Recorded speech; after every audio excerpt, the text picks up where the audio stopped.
আজকে আমরা নবম শ্রেণীর প্রান্তিক প্রকাশনী ডক্টর রবীন্দ্রনাথ পাত্র ও কৌশিক কোলের লেখা প্রাক মাধ্যমিক ভৌতবিজ্ঞান ও পরিবেশ ভাবনা এই বইটার চ্যাপ্টার 4.6 জল তার অনুশীলনীতে যে প্রশ্নগুলো আছে তার উত্তরগুলো আলোচনা করব।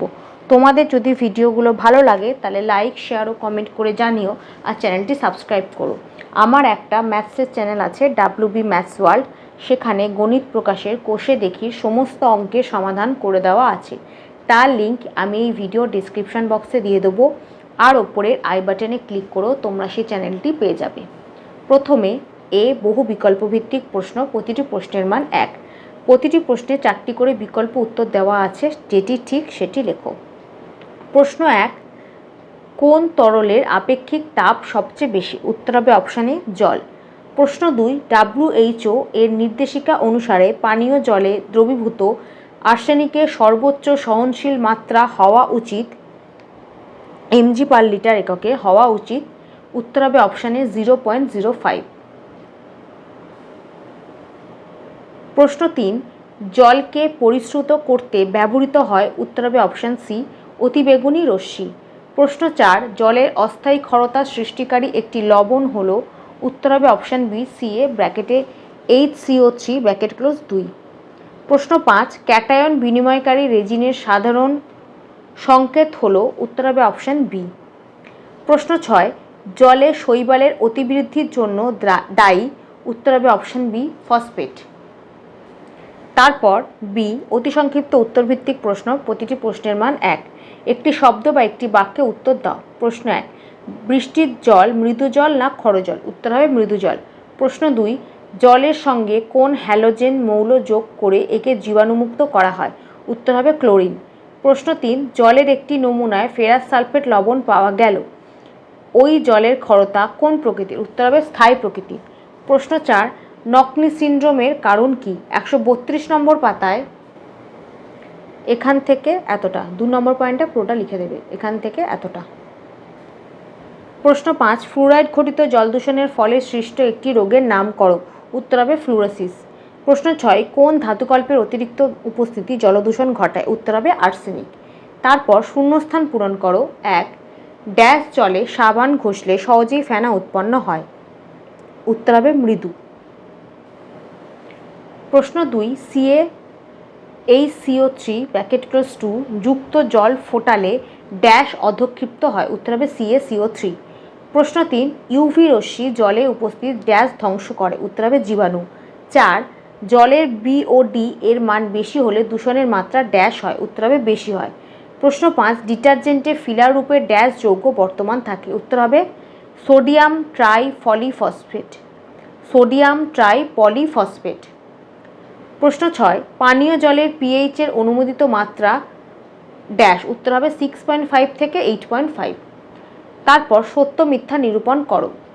1, জল ছাড়াই বীজের অঙ্কুরোদ্গম সম্ভব, এটা মিথ্যা। 2, জলের আপেক্ষিক তাপ সবচেয়ে বেশি, এটা হচ্ছে সত্য। 3, অস্থায়ী ক্ষরজলকে ফুটিয়ে মৃদু জলে পরিণত করা হয়, এটা সত্য। 4, মৌল আর্সেনিক নয়, আর্সেনেট ও আর্সেনাইট যৌগই জলদূষণ ঘটায়, এটাও সত্য। 5, ইউট্রোফিকেশনের ফলে জলে দ্রবীভূত অক্সিজেনের পরিমাণ বৃদ্ধি পায়, এটা মিথ্যা। তারপর বাম স্তম্ভের সঙ্গে ডান স্তম্ভের সামঞ্জস্য বিধান করো। 1, পানীয় জলের অ্যামোনিয়ার সর্বোচ্চ পরিমাণ, এটা হবে অপশান ডি, এটা ভুল আছে, এটা হবে 0.05 mg/লিটার। 0.05 mg/লিটার। 2, পানীয় জলে ফ্লুরাইডের পরিমাণ, এটা হবে অপশান সি, 1 mg/লিটার। 3, স্থায়ী ক্ষরজলে বর্তমান, এটা হবে অপশান এ, ক্যালসিয়াম ক্লোরাইড। 4, অস্থায়ী ক্ষরজলে বর্তমান, এটা হবে অপশান বি, ক্যালসিয়াম বাইকার্বনেট। তারপর সি, অতি সংক্ষিপ্ত উত্তরভিত্তিক প্রশ্ন, মান 2। নিচের প্রশ্নগুলির 2-3টি বাক্যে উত্তর দাও। প্রশ্ন 1, জলকে সর্বজনীন দ্রাবক বলার 2টি কারণ লেখো। 122 নম্বর পাতায় এখান থেকে এতটা। প্রশ্ন 2, সেক দেওয়ার কাজে জল ব্যবহার করা হয় কেন? 121 নম্বর পাতায় এখান থেকে এতটা। প্রশ্ন 3, পানীয় জলের প্রয়োজনীয় গুণগুলি কি কি? 122 নম্বর পাতায় পানীয় জলের আবশ্যকীয় গুণাগুণ এখান থেকে এতটা, এখানে 7খানা পয়েন্ট আছে। আর 123 নম্বর পাতায় আরও 2টো পয়েন্ট আছে, এখান থেকে এতটা, টোটাল 9টা পয়েন্ট আছে। যেহেতু প্রশ্নে আমাদের 2 নম্বর আছে, তাই এই 9টা পয়েন্টের মধ্যে থেকে যে কোনো 4টে পয়েন্ট লিখে দেবে। প্রশ্ন 4, ক্ষরজলের কারণ কি? 124 নম্বর পাতায় প্রথমে লিখবে এখান থেকে এতটা, তারপর 125 নম্বর পাতায় এখান থেকে এতটা। প্রশ্ন 5, জলের কলিফর্ম কাউন্ট বলতে কি বোঝায়? 132 নম্বর পাতায় 122 নম্বর পাতায় 4 নম্বর পয়েন্টটা লিখবে এখান থেকে এতটা। প্রশ্ন 6, অ্যালগাল ব্লুম বলতে কি বোঝো? 128 নম্বর পাতায় এখান থেকে এতটা।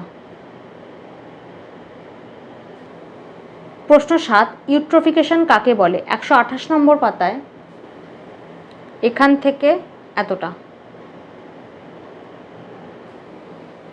প্রশ্ন 8, ফ্লুরাইড দূষণে মানুষের কি ক্ষতি হয়? 131 নম্বর পাতায় একদম শেষে পাবে এখান থেকে এতটা, তারপর 132 নম্বর পাতায় এখান থেকে এতটা। প্রশ্ন 9, আর্সেনিক দূষণে মানুষের কি ক্ষতি হয়? 130 নম্বর পাতায় এখান থেকে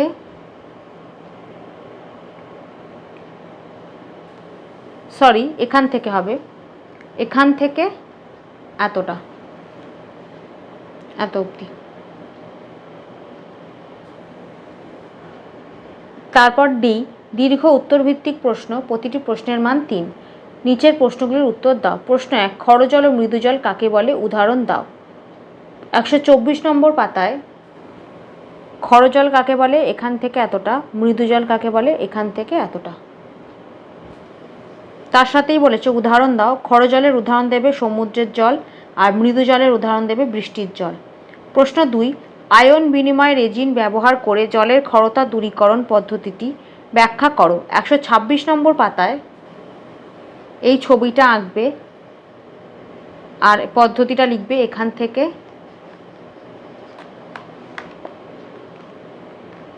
এতটা, সঙ্গে সমীকরণগুলো দিয়ে দেবে এত অবধি।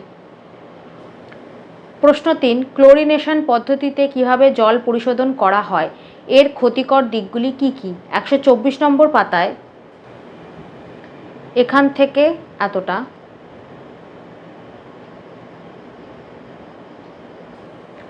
প্রশ্ন 4, আয়নমুক্ত জল কাকে বলে? পাতিত জল ও আয়নমুক্ত জলের মধ্যে কোনটি বেশি বিশুদ্ধ এবং কেন? উত্তর এখান থেকে এতটা, এখান থেকে এতটা লিখবে, তারপর এই লাইনটা লিখে দেবে এখান থেকে এতটা। টোটাল উত্তরটা লিখবে এখান থেকে এতটা।